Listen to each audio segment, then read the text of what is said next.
إن الحمد لله نحمده ونستعينه ونستغفره ونؤمن به ونتوكل عليه ونعوذ بالله من شرور أنفسنا ومن سيئات أعمالنا من يهده الله فلا مضل له ومن يضلله فلن تجد له وليا مرشدا أما بعد فقد قال الله تعالى في كلامه المجيد في فرقانه الحميد أعوذ بالله من الشيطان الرجيم بسم الله الرحمن الرحيم إنا أنزلناه في ليلة القدر وما أدراك ما ليلة القدر ليلة القدر خير من ألف شهر تنزل الملائكة والروح فيها بإذن ربهم من كل أمر سلام هي حتى مطلع الفجر. وقال النبي صلى الله عليه وسلم من قام ليلة القدر إيمانا واحتسابا غفر له ما تقدم من ذنبه أو كما قال عليه الصلاة والسلام. إن الله وملائكته يصلون على النبي يا أيها الذين آمنوا صلوا عليه وسلموا تسليما. اللهم صل على سيدنا ونبينا وشفيعنا وحبيبنا مولانا محمد صلى الله عليه وعلى آله وأصحابه وبارك وسلم. بلغ العلا بكماله كشف الدجى بجماله حسنة جميع خصاله صلوا عليه وآله.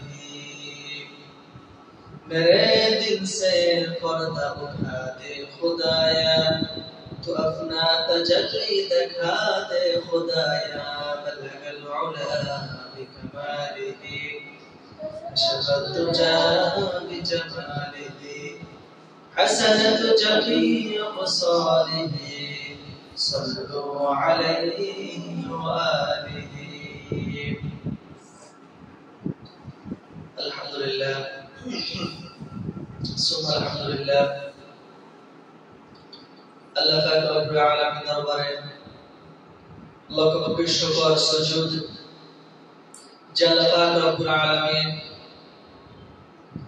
এই পবিত্র রমজান মাসে আমাদের সকলকে আল্লাহর ঘরে একত্রিত হওয়ার বসার এবং কিছু কথা বলার তৌফিক দান করেছেন।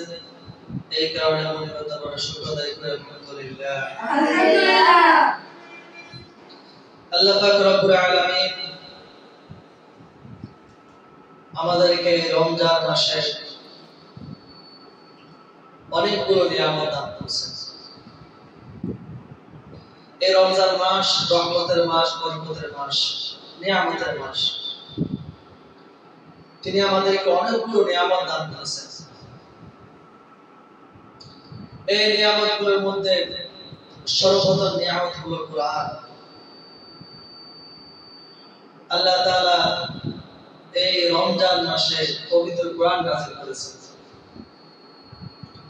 এই পবিত্র কোরআন মাসে তিনি আমাদেরকে একটা সংবিধান দান করেছেন, আমাদের জীবনকে পরিচালনা করার জন্য, ঠিক কিনা?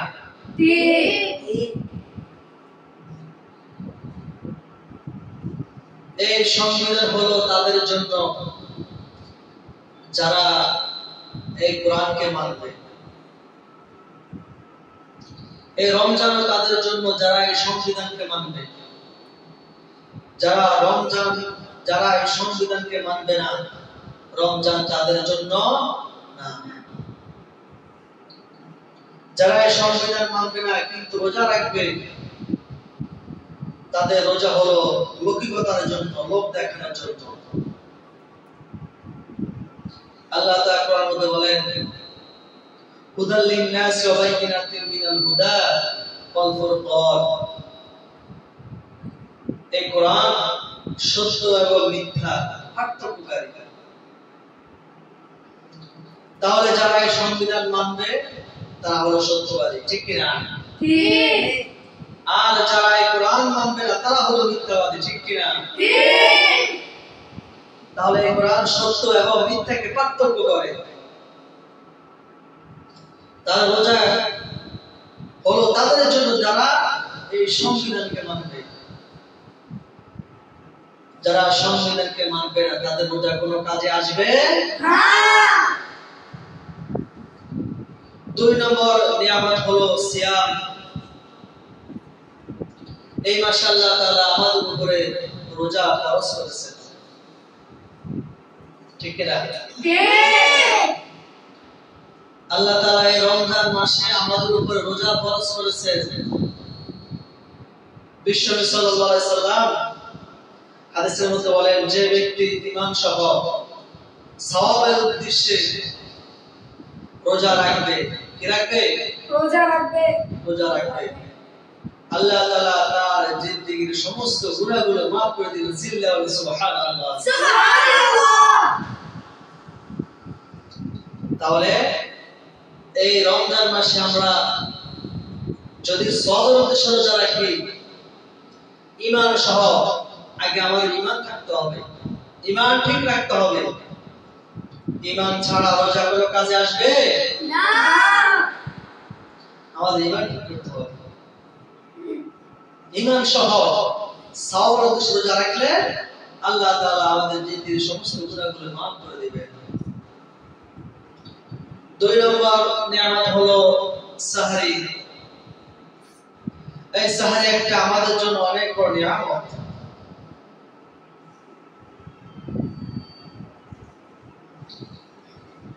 বিশ্বনবী সাল্লাল্লাহু আলাইহি সাল্লাম বলেন,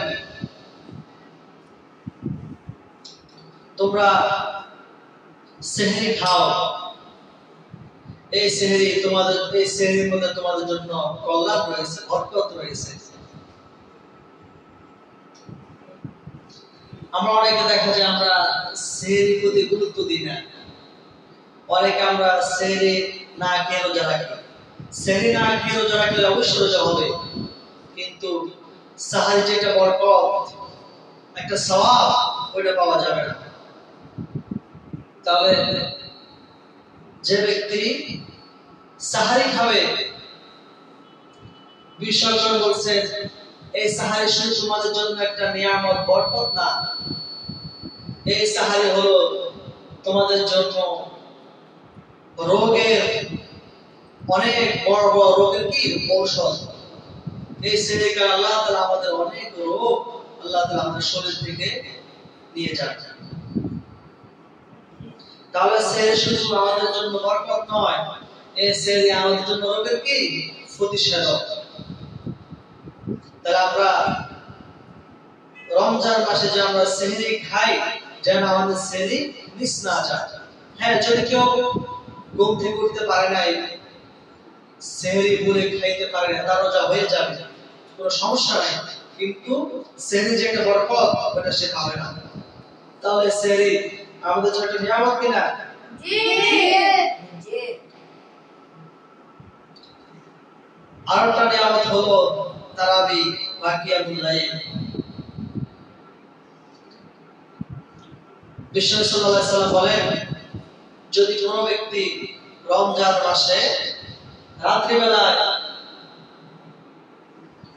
ঈমান ও সওয়াবের উদ্দেশ্যে তারাবি নামাজ আদায় করে অথবা কিয়ামুল লাইল আদায় করে, আল্লাহ তাআলা তার জিন্দেগীর সমস্ত গুনাহগুলো maaf করে দিবেন। সিজদায় বলেন সুবহানাল্লাহ। তাহলে এই তারাবি নামাজ বা কিয়ামুল লাইল এটা একটা আমাদের জন্য নিয়ামত। এই নিয়ামতগুলো আল্লাহ তাআলা রমজান মাসে আমাদেরকে দিয়েছেন।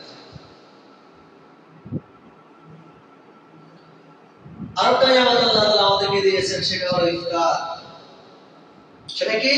ইফতার।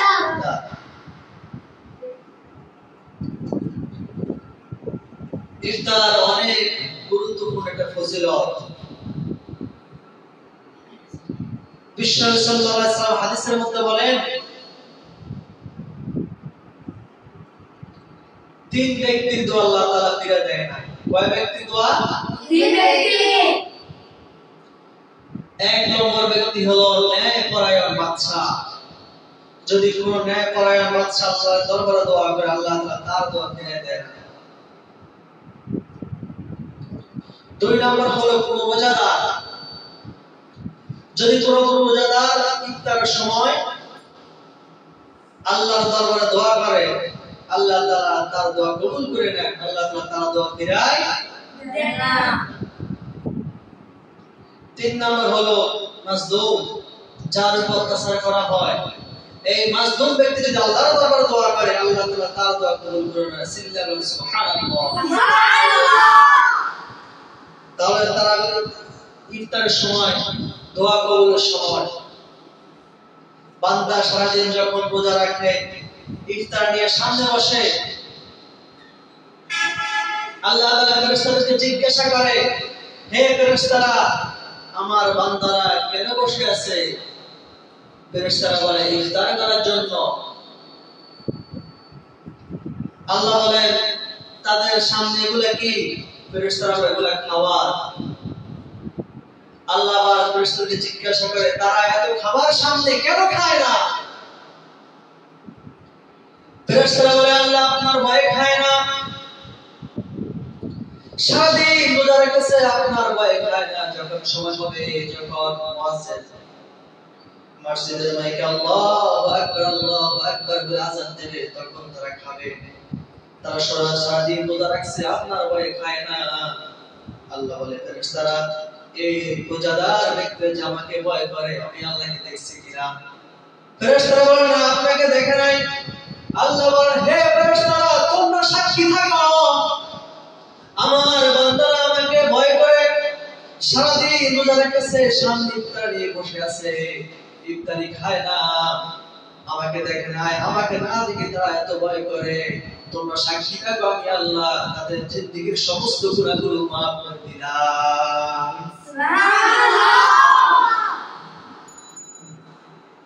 তাহলে ইফতারের ফজিলত আছে না নাই? আছে। তাহলে ইফতারি হলো আমাদের জন্য একটা নিয়ামত।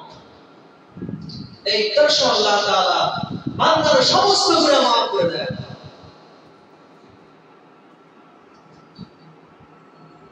আরেকটা নিয়ামত হলো সাদকা করা। যে ব্যক্তি এই মাসে যত বেশি সাদকা করবে, আল্লাহ তাআলা তার আমলনামায় তত বেশি নেকি লিখবেন।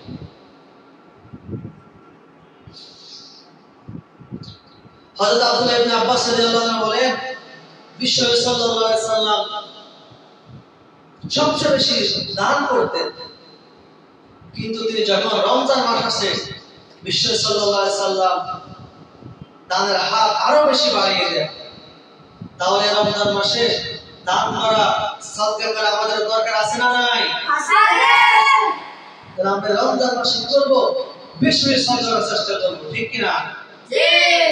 অন্য সময় যদি আপনি 1 টাকা সাদকা করেন, আল্লাহ তাআলা আপনার আমলনামায় 1 টাকা সাদকা করে লিখবে। আর যদি রমজান মাসে আপনি 1 টাকা সাদকা করেন, আল্লাহ তাআলা আপনার আমলনামার মধ্যে 70 টাকা সাদকার সওয়াব লিখবেন। সুবহানাল্লাহ। সুবহানাল্লাহ। তাহলে আল্লাহ তাআলা আমাদেরকে রমজান মাসে অনেকগুলো নিয়ামত দিয়েছেন। তাহলে আমরা এই নিয়ামতগুলো আমরা যথাসাধ্যভাবে এই নিয়ামতগুলোর কদর করব, শুকরিয়া আদায় করব, ঠিক কি না? আজকে আমাদের আলোচ্য বিষয় হলো ইতিকাফ এবং লাইলাতুল কদর সম্পর্কে। ইতিকাফ এটা রমজানের শেষ 10 দিনে করতে হয়। বিশ্বনবী সাল্লাল্লাহু আলাইহি ওয়াসাল্লাম হাদিসের মধ্যে বলেন, যদি কোনো ব্যক্তি রমজান মাসে একদিন ইতিকাফ করে, কয়দিন? একদিন যদি কোনো ব্যক্তি রমজান মাসে ইতিকাফ করে, আল্লাহ তাআলা তার থেকে জাহান্নামকে 3 খন্দক দূরত্ব নিয়ে যাবে। সুবহানাল্লাহ।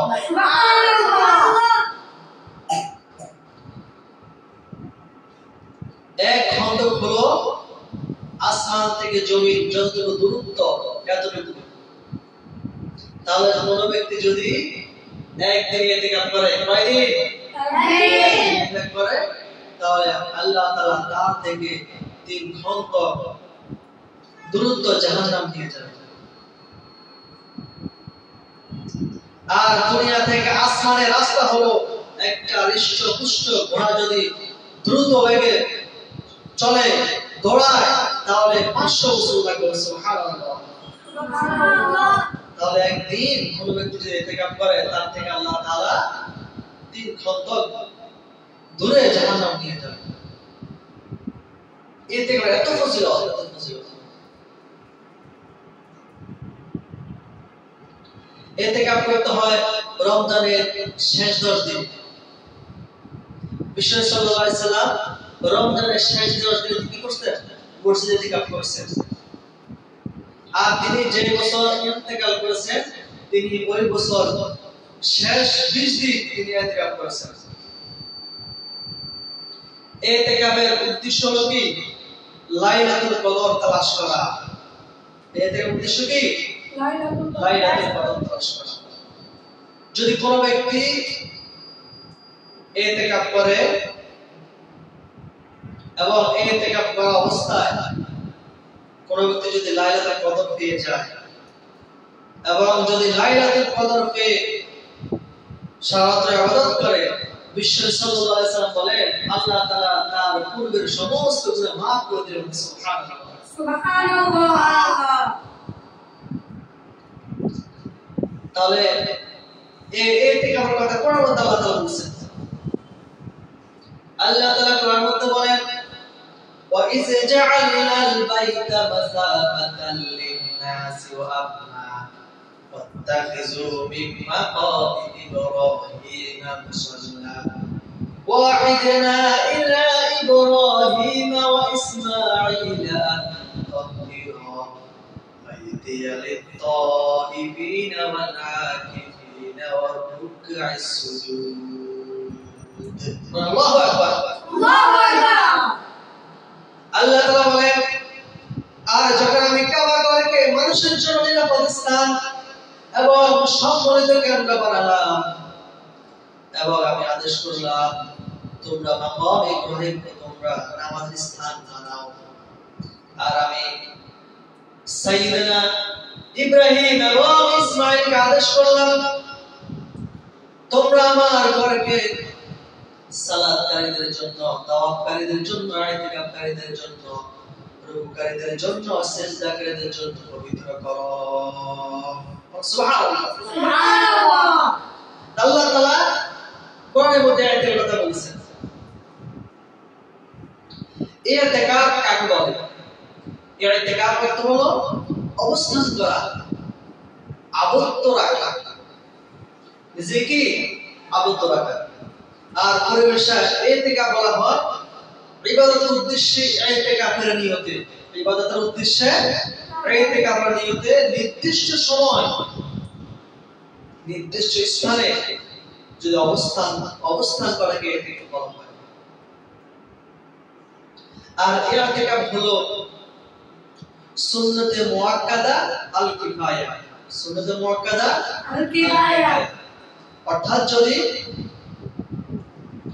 এলাকার কয়েকজন লোকে যদি মসজিদে ইতিকাফ করে তাহলে এলাকার সবার পক্ষ থেকে ইতিকাফের হক আদায় হয়ে যাবে।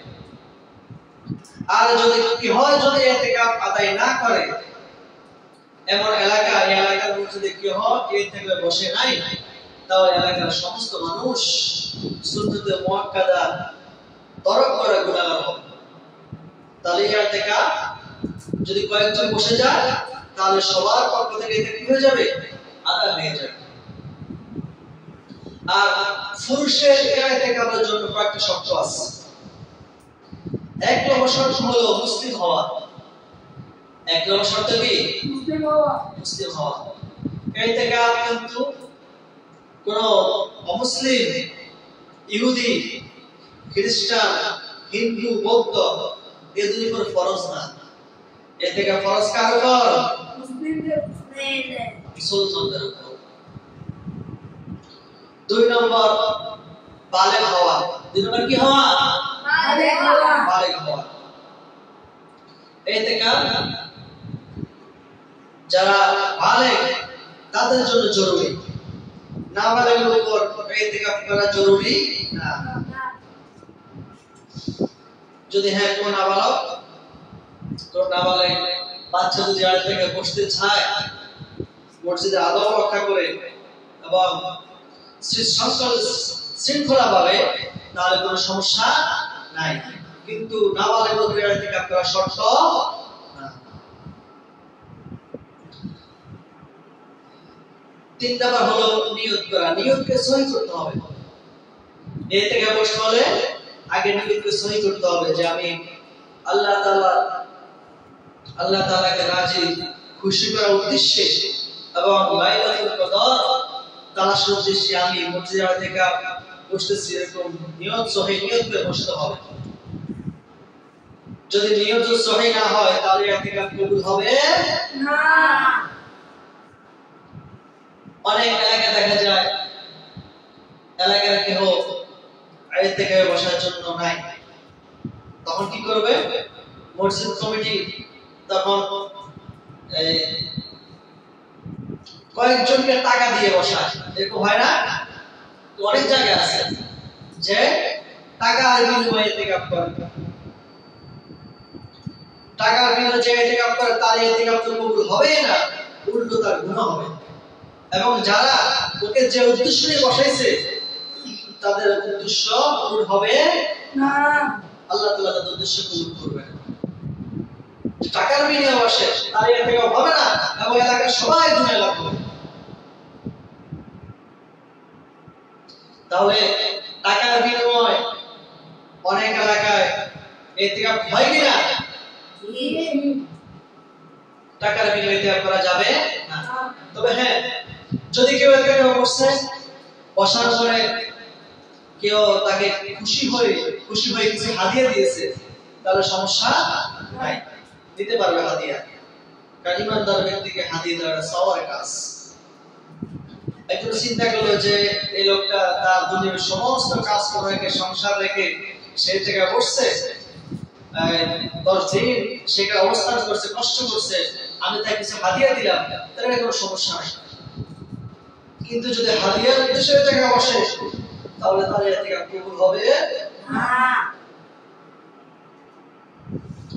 5 নম্বর হলো পবিত্রতা বজায় রাখা। ইতিকাফ ব্যক্তি সর্ব অবস্থায় পবিত্র থাকতে হবে। অপবিত্র ব্যক্তি ইতিকাফে বসতে পারবে না। যখন সে মসজিদে থাকবে তখন সে সব সময় ওযু অবস্থা থাকতে হবে, শরীরকে পবিত্র রাখতে হবে। এখানে অপবিত্র ব্যক্তির ইতিকাফ হবে না। 6 নম্বর শর্ত হলো ইতিকাফের সময় মসজিদে থাকা এবং ইতিকাফ পুরোর জন্য মসজিদে করতে হবে। মসজিদ ছাড়া ঘরে অন্য কোনো জায়গায় ইতিকাফ হবে না।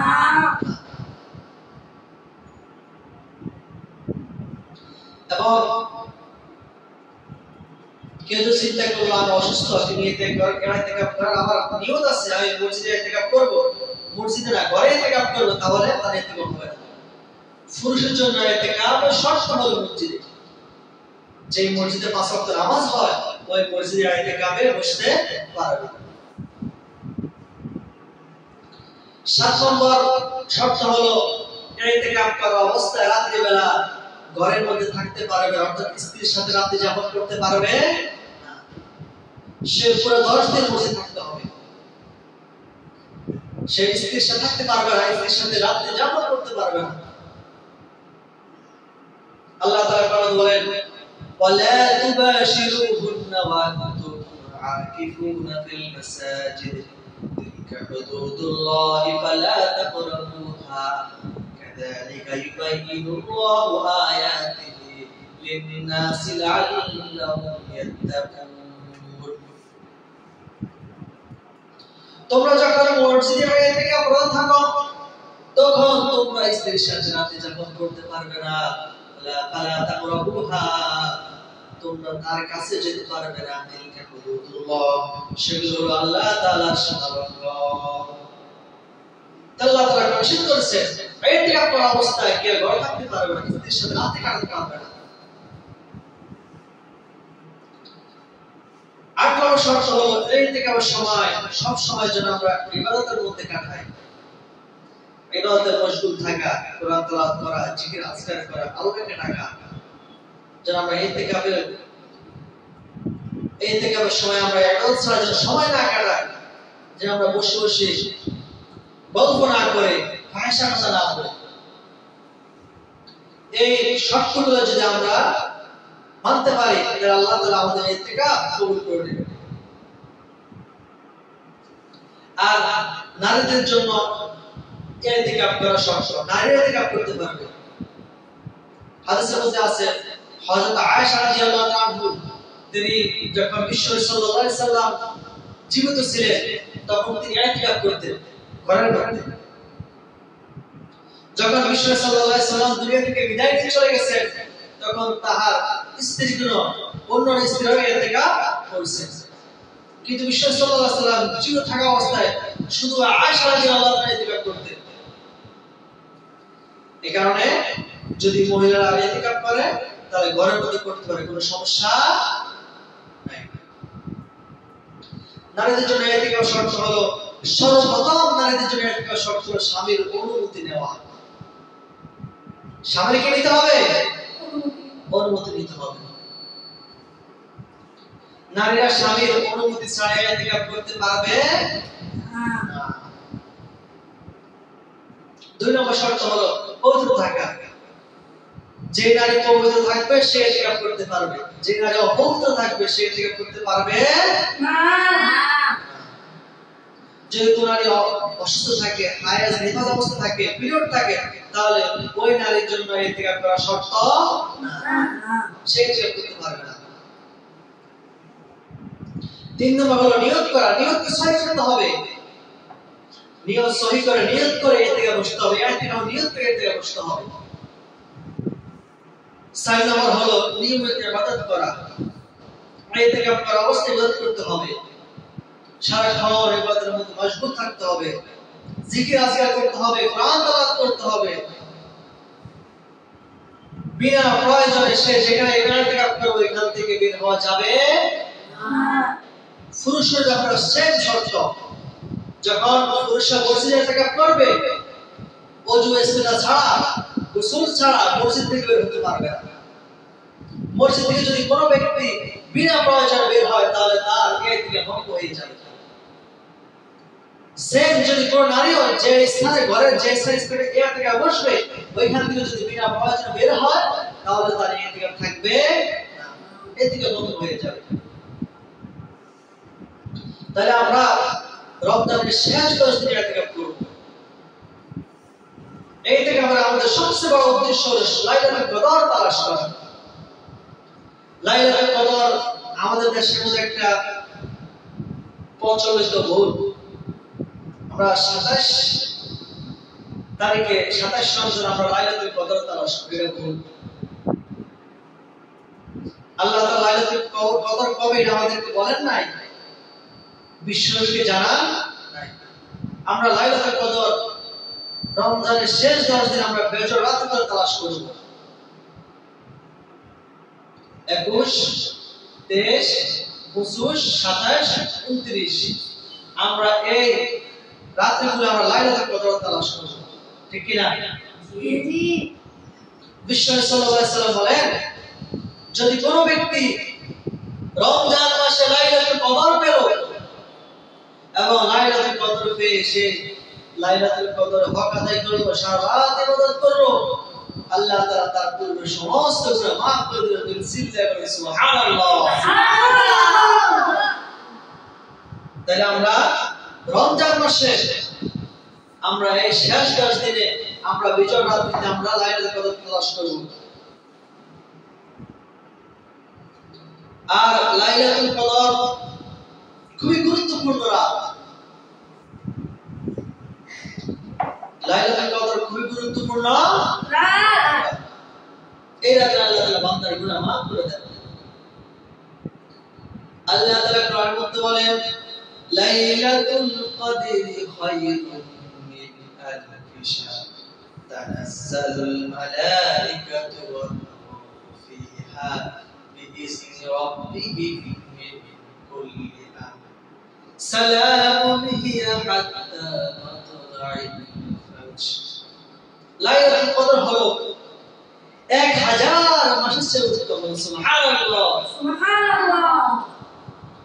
যদি কোনো ব্যক্তি রমজান মাসে লাইলাতুল কদর পেয়ে গেল, লাইলাতুল কদর পেয়ে যদি সারা রাত ইবাদত করে, আল্লাহ তাআলা তার আমলনামার মধ্যে 1000 বছরের সওয়াব রেখে দিবেন। 1000 বছর হলো 83 বছর 4 মাস। কয় মাস? 83 বছর 4 মাস। 83 বছর 4 মাস কি আমরা কি বেঁচে থাকবো এর কোনো গ্যারান্টি আছে? না। উম্মতে মুহাম্মাদি আমরা আমাদের হায়াত হলো 60, 65, 70 বছর। এই 60, 65, 70 বছর আমরা কি এই এতগুলো বছর আমরা হায়াত পাই? আমরা কি এতগুলো বছর কি ইবাদত করতে পারি? আমাদের নাবালেগ বয়স চলে যায় আমাদের 14 বছর। আমরা যখন বালেগ হই তখন আমাদের উপরে ইবাদতের করার শর্ত আসে। আমাদের উপরে তখন নামাজ ফরজ হয়, রোজা ফরজ হয়। তাহলে যে ব্যক্তি এই একটা রাত ইবাদত করবে, আল্লাহ তাআলা তার আমলনামায় 83 বছর 4 মাসের সওয়াব লিখে দেবেন। সুবহানাল্লাহ, সুবহানাল্লাহ।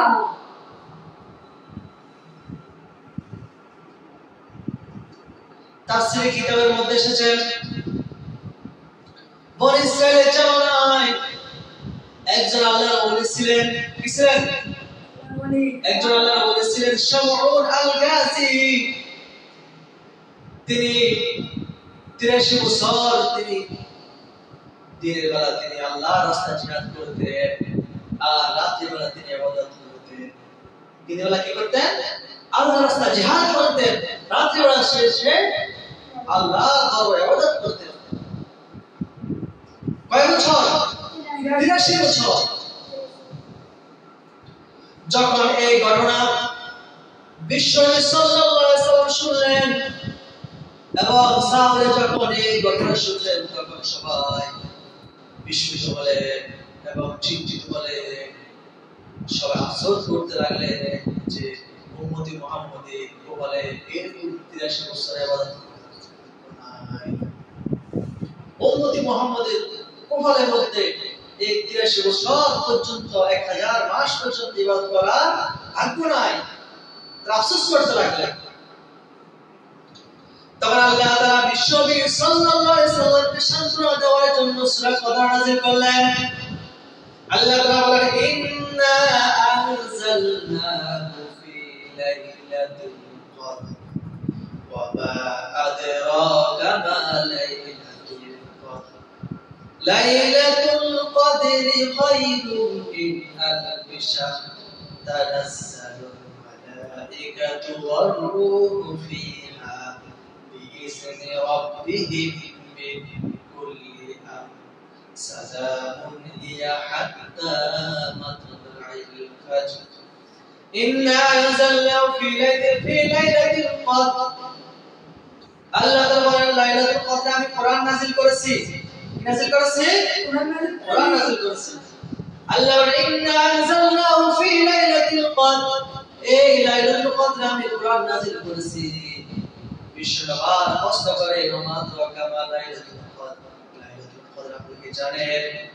আল্লাহ তাআলা কষ্ট করে আবার আল্লাহ তাআলা উত্তর দিয়ে দেন, লাইলাতুল কদরি খায়রুম মিন আলফি শাহর। লাইলাতুল কদর হলো হাজার মাসের চেয়ে উত্তম। আল্লাহু আকবার। আল্লাহু আকবার। তানাজ্জালুল মালাইকাতু ওয়ার রূহু ফিহা বিইذن রাব্বিহিম মিন কুল্লি আমর। এই লাইলাতুল কদর রাতে আসমান থেকে জিবরাইল আলাইহিস সালাম একদল ফেরেশতা দুনিয়ার মধ্যে আগমন করেন এবং যারা লাইলাতুল কদর রাতে ইবাদত করেন আল্লাহ দরবারে হাত তুলে ওই ফেরেশতারা ওই বান্দাদের সাথে হাত তুলে আমিন আমিন বলেন সুবহানাল্লাহ সুবহানাল্লাহ। এবং ওই রাতে সূর্যাস্তর পর থেকে সূর্যোদয় পর্যন্ত আল্লাহ পাক রব্বুল আলামিন বান্দাদের উপর আসমান থেকে সাকিনা নাযিল করেন, রহমত নাযিল করেন, শান্তি নাযিল করেন। সালামুন হিয়া হাত্তা মাতলাইল ফাজর। ফজর পর্যন্ত বান্দাদের উপর রহমত অবতীর্ণ হতে থাকে। সুবহানাল্লাহ সুবহানাল্লাহ। তাহলে এই লাইলাতুল কদরের রাতের গুরুত্ব ফজিলত আছে না নাই? তাহলে আমরা সবাই চেষ্টা করব যে আমরা লাইলাতুল কদরে আমরা বেশি বেশি এই রাতে পেয়ে আমরা বেশি ইবাদত করতে পারি, আল্লাহ তাআলা আমাদের গুনাহ মাফ করতে পারি। তাহলে অবশ্যই আল্লাহ তাআলা আমাদের জিন্দেগির সমস্ত গুনাহ মাফ করে দিবেন। তাহলে আল্লাহ তাআলা আমাদেরকে লাইলাতুল কদর তালাশ করার তৌফিক দান করুন। সকলে আমিন আমিন। এবং আমরা যেন এই লাইলাতুল কদর রাতে আমরা ইবাদত করতে পারি, আল্লাহর কাছে আমরা দোয়া করব এবং আমরা যে লাইলাতুল কদর রাতে আমরা পাই এটা যে আমাদের নসিবে ভাগ্যে জুটে আল্লাহ তাআলার কাছে দোয়া করব, আল্লাহ তাআলা আমাদেরকে কবুল করুন। সকলে আমিন আমিন। আল্লাহ তাআলা আমাদেরকে এই গুরুত্বপূর্ণ কথাগুলো আমল করার তৌফিক দান করুন। আমিন। আসসালামু আলাইকুম ওয়া রাহমাতুল্লাহি ওয়া বারাকাতুহু।